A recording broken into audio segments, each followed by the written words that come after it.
ìròyìn eléyìí ó lágbára o kéèyàn jáde ńlé ká wá gbọ́ pé irú ẹni bẹ́ẹ̀ ti dolóògbé lẹ́nu ìrìn àjò sẹ́rípọ̀ lágbára. Otasansan rédíò and TV.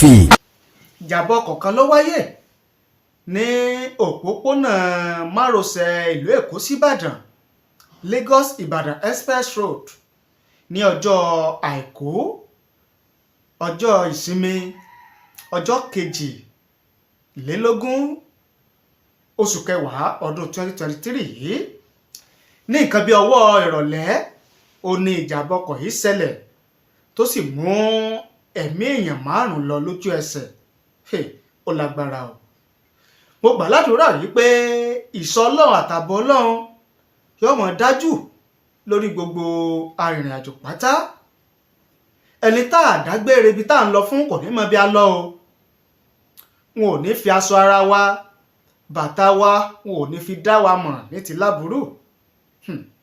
Ó lágbára o. Àjáde ìwọlé kò ní jẹ́ ti gbogbo ẹ̀dá tó ń wò mí tó ń gbọ́ mi lásìkò yìí. Èèyàn 5 ò ní wọ́n pàdánù ẹ̀mí wọn lójú ẹsẹ̀ táwọn èèyàn bíi èèyàn tó lé ní 15 tí wọ́n sì fara pa yánnayànna.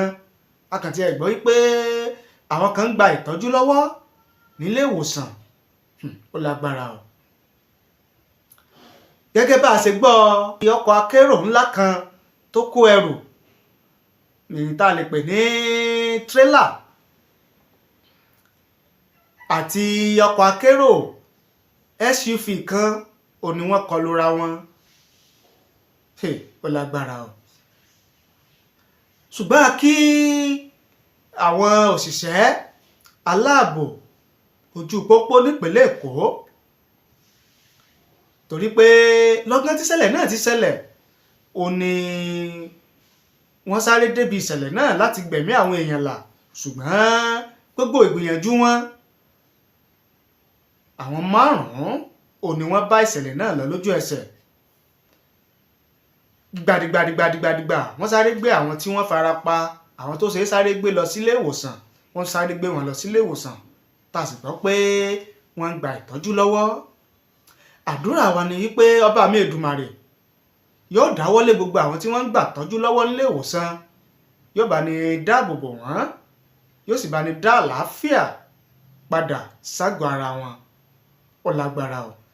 Àwọn ẹbí àwọn ará tí èèyàn wọn bá ṣẹlẹ̀ náà lọ tí wọ́n pàdánù ẹ̀mí wọn ọba tí máa ń tu ẹ̀dá lọ́kàn yóò bá ní tù wọ́n lọ́kàn yóò sì bá ní rọ̀ wọ́n lójú torí pé ó lágbára o.